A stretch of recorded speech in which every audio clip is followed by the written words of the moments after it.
mati ganti dosamu, kubur kosong, membuktikan bahwa dia hidup. Amin.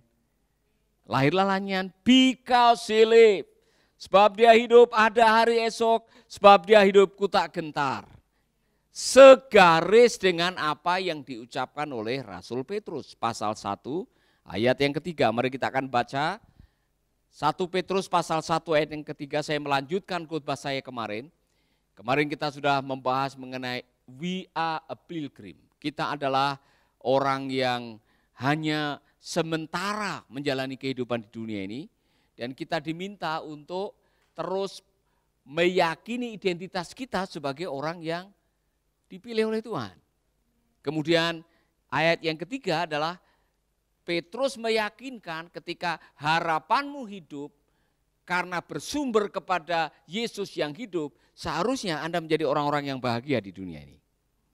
Mari kita akan baca dalam terjemahan sehari-hari, dikatakan, marilah kita bersyukur kepada Allah, Bapa Tuhan kita Yesus Kristus, Ia sangat mengasihi kita. Katakan, Ia sangat mengasihi kita. Buktinya apa? Itu sebabnya Ia memberikan kepada kita hidup yang baru. Dengan menghidupkan kembali Yesus Kristus dari kematian. Ini memberikan kita harapan yang kokoh. Kemarin kita membaca dari versi The Message bahwa kita punya harapan. We have everything we need to live for. Yaitu masa depan yang penuh dengan harapan, dan masa depan itu mulai dari sekarang. Nah, sekarang kita mendapatkan kebenaran bahwa kita memiliki pengharapan yang kokoh. Mengapa Rasul Petrus mengatakan harapan itu harus diperkokoh? Karena manusia bisa kehilangan pengharapan. Dan betapa pentingnya harapan dalam kehidupan setiap orang. Saudara-saudara, setiap orang punya harapan. Amin. Harapan itu yang membuat Anda bahagia atau tidak bahagia. Tolong lihat wajah temanmu, wajah penuh harapan atau wajah kurang harapan atau wajah tanpa harapan. Saudara bisa ketemu orang yang wajahnya tanpa harapan? Pernah ketemu? Ada 3 orang yang wajahnya tanpa harapan. Dan orang yang tanpa harapan itu sangat kasihan. Aduh, saudara-saudara, saya melihat orang-orang yang kalau saudara-saudara jalannya seperti tatapan matanya kosong, tidak ada gairah hidup, seolah-olah tidak ada arah kehidupan, ya kan? Ditanya, mau kemana? Kambing saya mati. Saudara pernah ketemu dengan orang itu?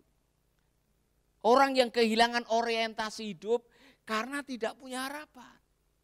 Makanya saudara-saudara, Alkitab mengatakan 3 hal ini sangat penting. Iman, pengharapan, dan kasih. Yang paling utama adalah kasih, karena itu yang akan bertahan di surga untuk selama-lamanya. Tetapi dalam hidup di dunia ini Anda perlu harapan. Karena kalau Anda tidak ada harapan, saudara, Anda benar-benar akan menjadi orang yang paling menderita di dunia ini. Itulah sebabnya memaknai arti kebangkitan Yesus, kita harusnya orang yang penuh pengharapan. Begini, harapan yang pertama adalah Yesus yang bangkit membuktikan bahwa ada kehidupan setelah kematian. Jadi saudara-saudara, nanti kita punya kesempatan untuk hidup kembali setelah kematian. Karena itu benar, barang siapa yang percaya kepada Yesus akan menerima hidup yang kekal. Dan hidup yang kekal itu kualitasnya seperti apa? Di dalam terjemahan The Message, saudara-saudara saya diberkati sekali. Di dalam terjemahan The Message pasal 3 ini dibilang seperti ini. Saya mau saudara mendengarkan ini. Di dalam terjemahan The Message, ayat yang ketiga, bunyinya begini. Oh, ayat yang keempat. Ayat yang keempat. Including a future in heaven, and the future starts now. Saya sudah mengatakan kemarin. Bahwa karena Yesus bangkit, maka kita menjadi orang-orang yang luar biasa. Karena kita punya a brand new life, dan kita punya yang namanya everything to live for. Kita punya kesempatan untuk hidup baru, dan hidup baru itulah persyaratan untuk Anda memiliki masa depan yang digambarkan oleh The Message bilang begini. God is keeping careful watch over us and the future. The day is coming when you will have it all. Nanti masa depan itu adalah milik saudara. Dan apa itu? Alive, healed, and whole. Alive, healed, and whole. Kehidupan masa depan saudara di dalam surga adalah alive, healed, and whole. Tidak ada penyakit di sana. Saudara akan mengalami tubuh yang disempurnakan. Dan saudara, tidak ada yang terpecah-pecah di surga. Tidak ada orang yang hatinya tersayat-sayat dan broken home, broken heart, tidak ada di sana. Whole, W-H-O-L-E, whole, semua dipulihkan. Siapa yang pengen memiliki kualitas hidup semacam itu? Life heal, tidak ada sakit hati, semua dipulihkan. Tidak ada kepahitan, makanya di surga itu tidak ada tangisan dan kertakan gigi.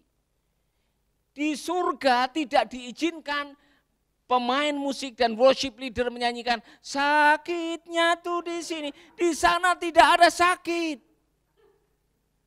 Di sana kita akan menyembah, memuji Tuhan. Alive, healed, and whole. Itu kualitas masa depan kita. Nah, kabar baiknya, and the future start now.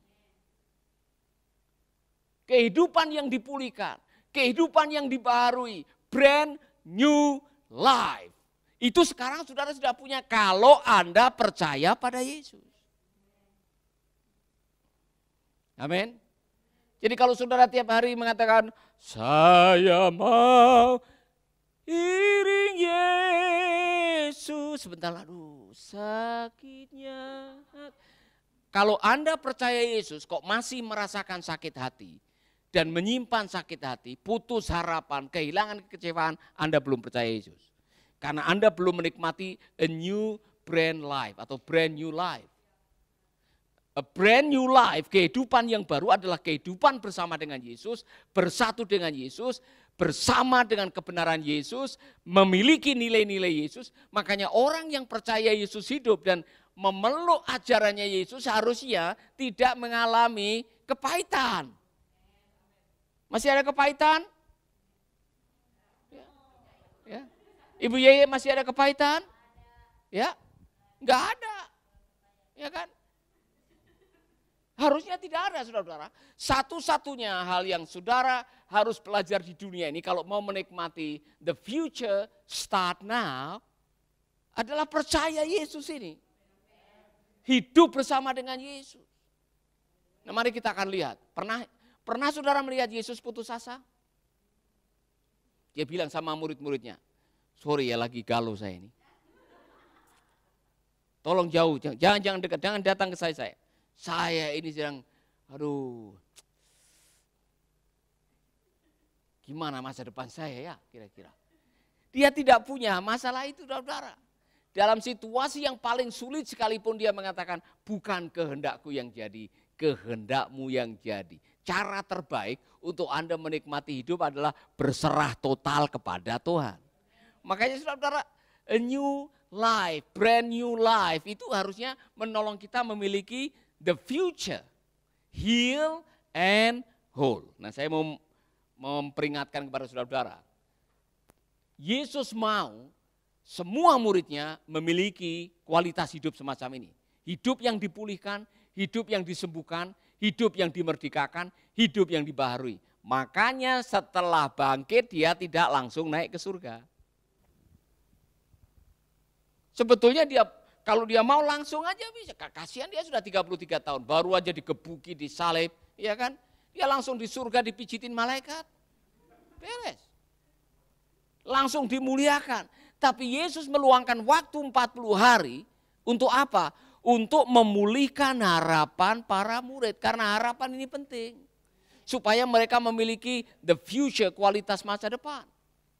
Saudara-saudara, orang-orang yang punya harapan masa depan yang cemerlang. Saya bisa melihat dari sorot matanya.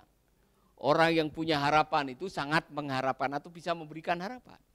Saya ulangi lagi, orang yang punya harapan bisa memberikan harapan. Ya kan? Ini contoh saja. Saudara sebagai seorang hamba Tuhan, ya kan? Saudara waktunya khotbah, MC atau pemimpin ibadah mengatakan, tiba saatnya kita akan mendengarkan khotbah oleh hamba Tuhan, gembala sidang kita yang akan menyampaikan firman Tuhan. Kemudian saudara tampil seolah-olah tanpa harapan.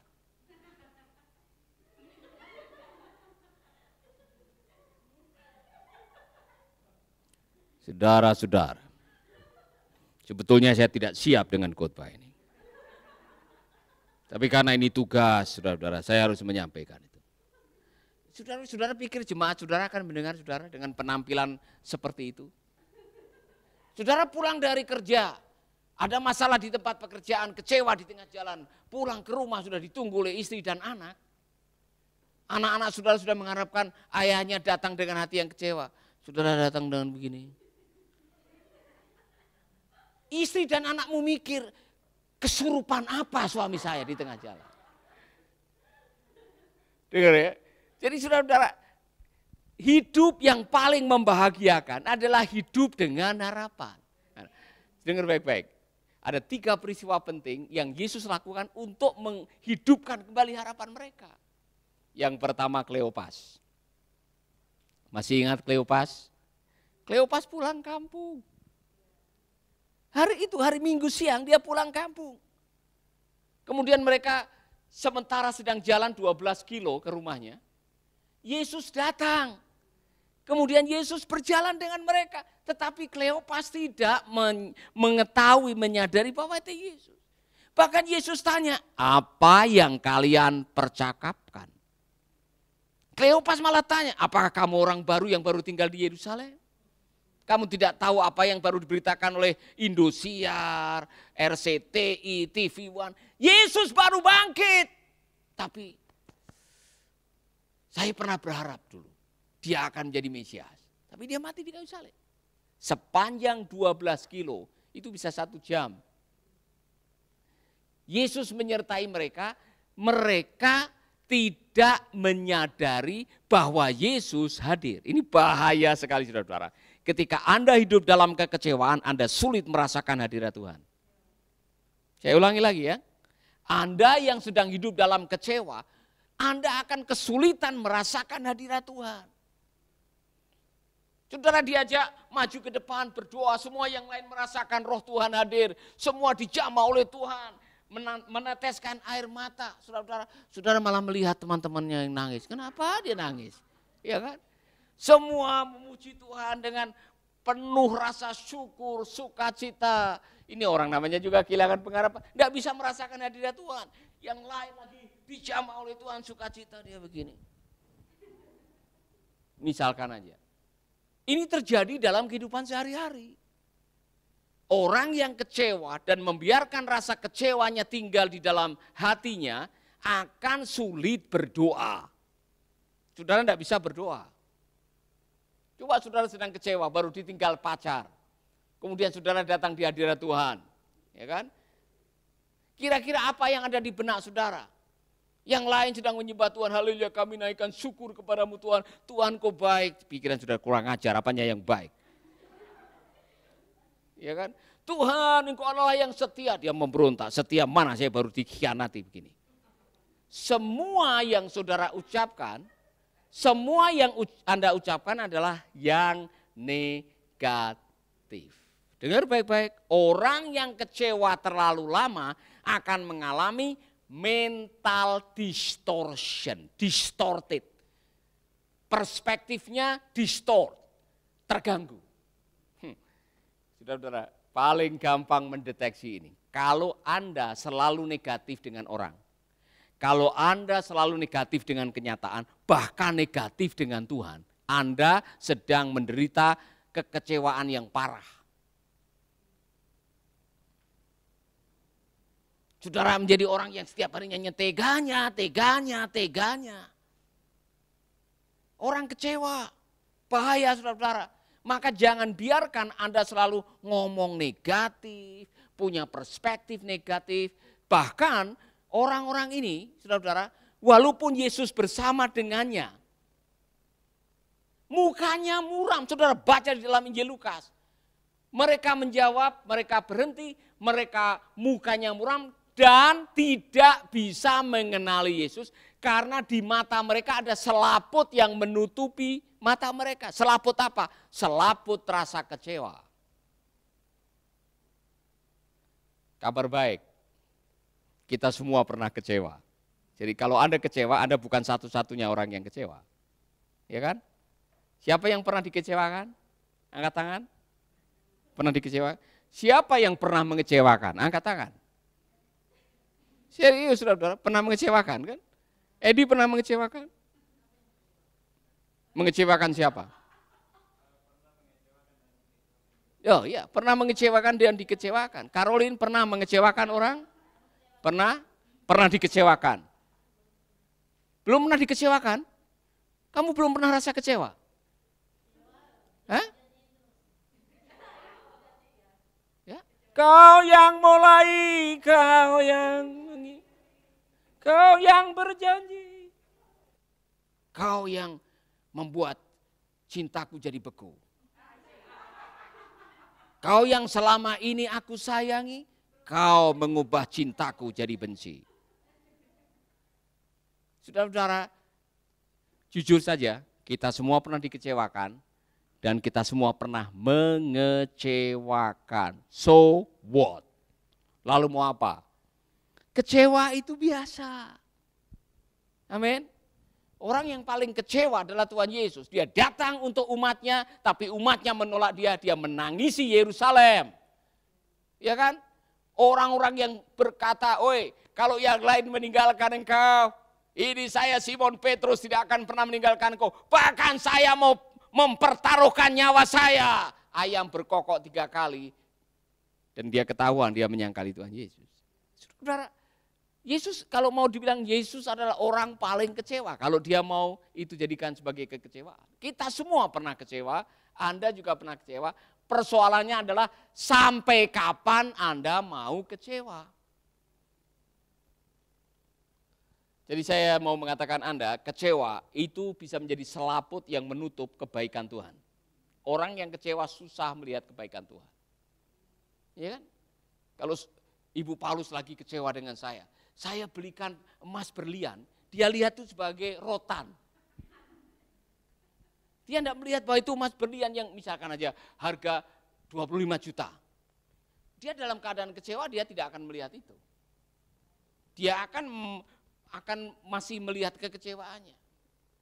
Tidak ada gunanya, tidak usah beli-beli itu semua, misalkan aja. Orang yang lagi kecewa itu punya masalah dengan dirinya. Terkadang bukan karena orang yang mengecewakan. Perspektif yang Anda pakai itu salah. Karena apa? Ada selaput yang menutupi mata mereka. Saya tidak habis pikir. 1 jam berjalan dengan Yesus tidak bisa mengenali suaranya dan tidak bisa mengenali wajahnya. Mohon maaf nih, saudara yang sudah menikah selama 3,5 tahun, bisa tidak mengenali suara pasangan saudara? Walaupun tidak melihat wajahnya. Bu Lydia di tengah malam kalau ada yang manggil, ya kan? Dan yang manggil Pak Yusafat bisa kenal suaranya. Membedakan Pak Yusafat dengan tetangga sebelah bisa tahu kan? Bisa, walaupun tidak lihat wajahnya. Kalau ada yang ketok-ketok, ma bukain, misalkan. Bisa tahu kan itu suara suami. Sudah bertahun-tahun. Nah, 3,5 tahun, Kleopas dengan temannya mengikut Yesus. Kemudian Yesus bertanya, apa yang kalian percakapkan? Mereka tidak bisa tahu, tidak bisa mengenali. Nanti yang paling parah setelah itu, Kleopas pergi menjumpai Petrus dan kawan-kawannya dan mempercakapkan mengenai apa yang sedang atau baru dilihat. Yesus hadir bilang damai sejahtera, mereka bilang hantu. Orang yang sedang kecewa sulit melihat kenyataan. Waspadai kekecewaan dalam hidup saudara. Yang dilihat hanya negatifnya. Kalau Anda hanya lihat negatif keadaan, dari orang, dari pengalaman selalu negatif, saudara adalah orang yang paling celaka di dunia ini karena tidak akan pernah merasakan sukacita. Kecewa merampok sukacita. Waspadalah. Amin. Anda sedang kecewa? Lalu caranya bagaimana supaya Anda tidak terlalu lama menanggung rasa kecewa? Ada dua kemungkinan. Nomor satu, terimalah kenyataan. Dua, sesuaikanlah harapan. Ubah harapan saudara. Iya kan? Yang masih jomblo-jomblo ini kalau mau nikah biasanya ada kriteria. Saya mau pria tinggi 170, kulit kuning langsat, badan atletis, ya kan? Kalau bisa beratnya tidak melebihi 100. Kemudian saudara menikah, dapat orang yang rambutnya sudah tidak ada. Ya kan? Kemudian tiba-tiba orang itu mungkin bau badannya tidak sesuai dengan harapan. Mau apa? Sudah menikah. Sudah menikah. Tidak mungkin saudara akan membatalkan pernikahan saudara. Saudara sudah berjanji sampai maut memisahkan kita. Pernikahan itu seperti membeli tiket 1 kali jalan. Anda tidak punya tiket untuk pulang kembali. Jadi mau apa? Saya mau tanya, ini sudah kenyataan ini. Ternyata suamimu kalau tidur mendengkur. Iya kan?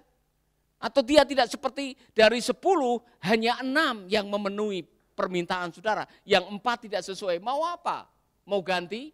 Menikah tidak seperti beli sandal jepit. Beli sandal jepit saudara coba dulu. Cocok beli, tidak cocok ganti. Itu beli sandal jepit. Nikah tidak seperti itu. Maka terimalah. Dalam hidup ini ada banyak kenyataan yang tidak sesuai dengan harapan. Kleopas mengharapkan Yesus angkat senjata, memimpin para pemuda melawan pemerintahan Roma. Yesus tidak mau. Karena kerajaanku bukan dari dunia ini.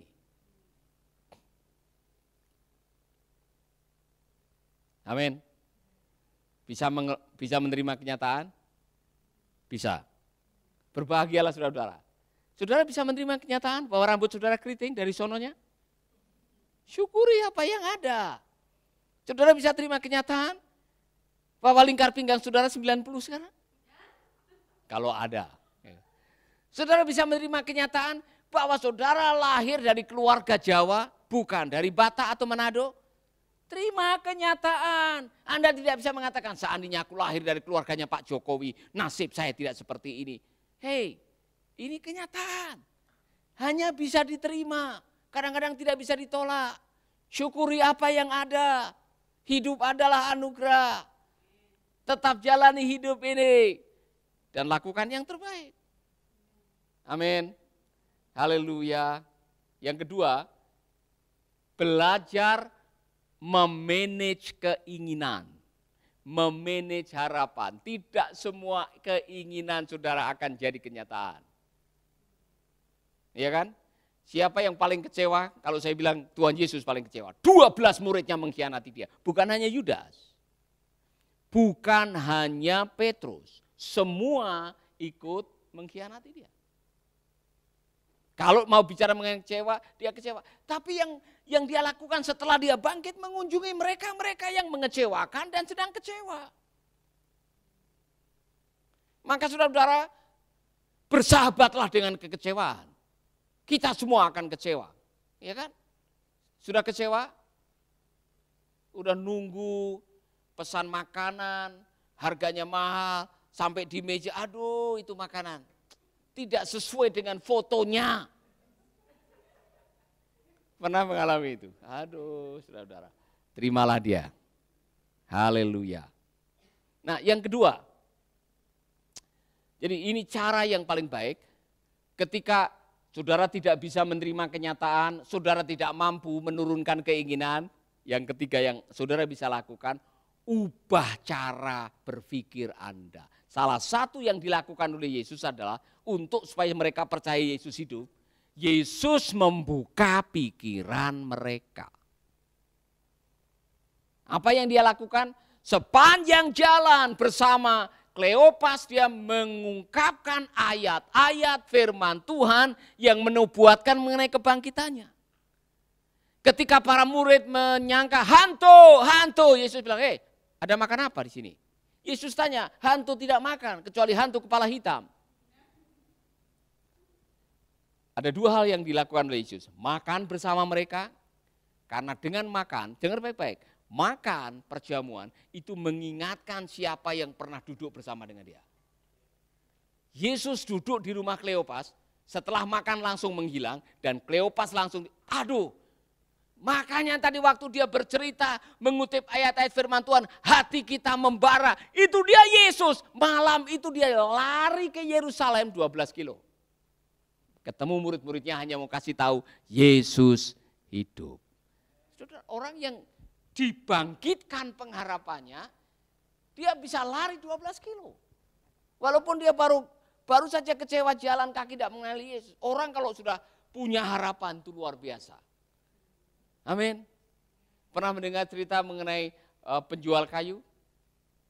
Yang tiap hari dia nyari kayu, taruh di belakang sepedanya. Ini di Jogja terjadi, ya kan? Dan di depan keuskupan itu ada jalan tanjakan. Tiap pagi jam 10 pasti ada barisan pencari kayu dorong sepedanya. Ya kan? Tapi satu kali, satu romo memperhatikan ada satu orang yang tidak turun. Yang biasanya turun, dia suka lewat tiap hari, dia tidak turun. Dia tetap naik sepeda itu walaupun kempas-kempis nafasnya, ya kan. Ternyata yang diboncengin bukan kayu, pacarnya. Kenapa kok dia punya kekuatan luar biasa? Karena dalam hatinya ada harapan. Suatu saat saya akan menikahi dia. Saya akan membuktikan bahwa saya lelaki sejati. Makanya dia tidak turun walaupun itu tanjakan. Untung aja tidak mati dia. Orang yang punya harapan punya kekuatan. Orang yang punya harapan punya gairah. Orang yang punya harapan bisa menaklukkan kota. Maka saudara-saudara, peliharalah harapan Anda. Amin. Nah, mohon maaf saudara-saudara, saya harus mengatakan ini. Berharap kepada manusia itu bisa mengecewakan. Tetapi Alkitab mengatakan berharap kepada Tuhan tidak pernah mengecewakan. Jadi kalau manusia yang Anda harapkan mengecewakan, cepat-cepat berpindah kepada Tuhan. Meyakini bahwa manusia itu suatu saat bisa berubah. Mungkin manusianya tidak berubah, tapi keyakinan Anda kepada Tuhan yang bisa mengubah manusia itu bisa membuat Anda terhibur. Amin. Haleluya. Saya tidak bisa mengubah Edi. Tapi saya bisa berharap kepada Tuhan. Tuhan bisa mengubah Edi. Ya kan? Saya tidak bisa mengubah Pak Rudi. Ya kan? Dia sudah dibesarkan dari dulu dengan cara yang berbeda, dengan tabiat yang berbeda. Saya tidak bisa mengubah dia. Saudara tidak bisa mengubah pasangan Anda. Tetapi keyakinan kepada Tuhan bahwa suatu saat Tuhan akan mengubah hidupnya, memberikan kepada saudara harapan. Makanya saudara-saudara, jangan berharap terlalu banyak kepada manusia. Manusia itu bisa esok dele sore tempe. Semua bilang esok dele sore tempe. Apa itu? Mendoan. Esok dole sore tempe, malam sudah jadi mendoan. Artinya berubah-ubah. Manusia bisa berubah-ubah. Saya bisa berubah. Saudara juga bisa berubah. Maka kalau saya berubah, tidak usah Anda terlalu kecewa dengan saya. Saya masih manusia biasa. Ya kan? Makanya jangan terlalu mengharapkan manusia seperti malaikat. Pemimpin seperti malaikat yang tidak pernah salah. Saya bisa salah, saudara bisa salah. Supaya tidak kecewa waktu saya berbuat salah, manusiakanlah pemimpin saudara. Amin. Haleluya. Mau memiliki kualitas hidup seperti yang di surga selalu bersuka cita? Peliharalah harapan Anda. Yesus bangkit untuk apa? Memulihkan pengharapan. Sebab saya bisa memahami. Nah kalau para muridnya pulang kampung, Ya, Kleopas pulang kampung, yang lain-lain menutup diri ketakutan, kemudian Petrus pulang kampung jadi nelayan, padahal Yesus pernah mengatakan, aku menjadikan kamu sebagai penjala manusia. Semua kecewa, orang yang kecewa bisa pulang kampung. Saudara yang kecewa bisa pulang kembali ke manusia lama. Woi, dulu berapi-api, melayani Tuhan, bahkan saudara kesaksiannya berberkati, kemudian kecewa dengan pacar, dia meninggalkan gereja, meninggalkan pelayanan, bahkan murtad, tidak mau percaya kepada Tuhan lagi. Banyak yang mengalami itu. Maka jangan sampai Anda terlalu lama rasa kecewa, karena tambah kecewa sama dengan putus asa. Masih ada harapan? Masih berharap Tuhan bisa melakukan yang baik dalam hidup saudara? Amin.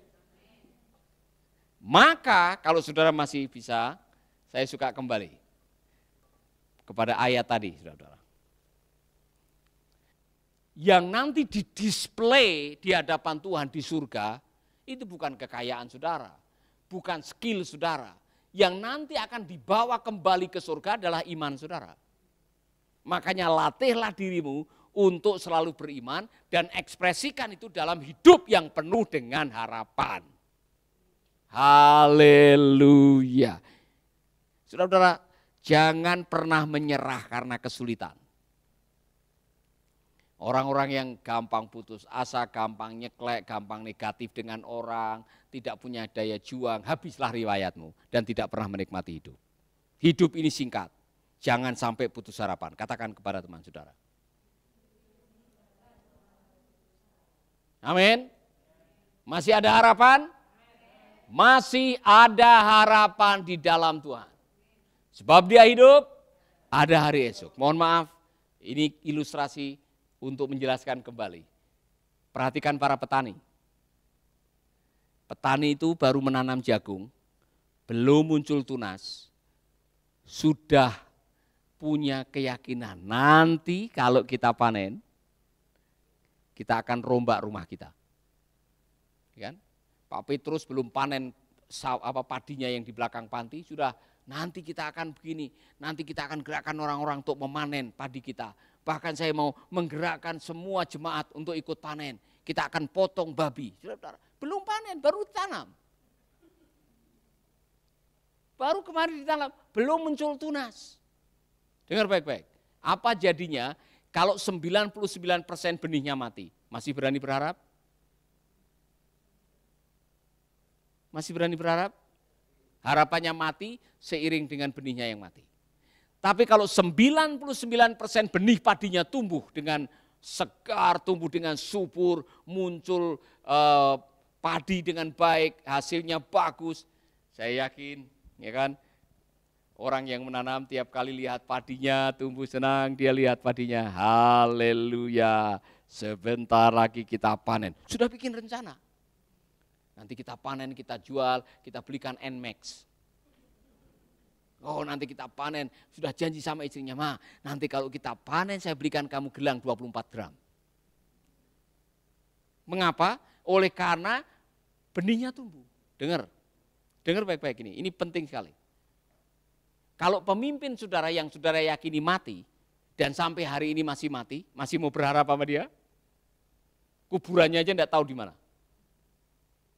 Tetapi pemimpin saudara mati 3 hari bangkit, kemudian dia janji mau datang kembali. Dia naik ke surga dan dia berjanji lagi mau menjemput saudara. Mau pilih yang mana? Pemimpin yang masih mati sampai hari ini atau pemimpin yang mati dan hidup bahkan mau datang kembali? Saya mau memilih seorang pemimpin yang pernah mengatakan dia akan mati dan dia akan bangkit pada hari ketiga, dia akan naik ke surga dan berjanji untuk menjemput. Saudara-saudara, saya akan pilih Yesus. Karena dia adalah bukti bahwa dia adalah hidup. Bukti bahwa dia bangkit meyakinkan kepada saya bahwa Yesus benar. Bukti bahwa Yesus benar meyakinkan bahwa firman-Nya benar. Bukti bahwa firman-Nya benar ialah bahwa Allah yang saya percayai benar.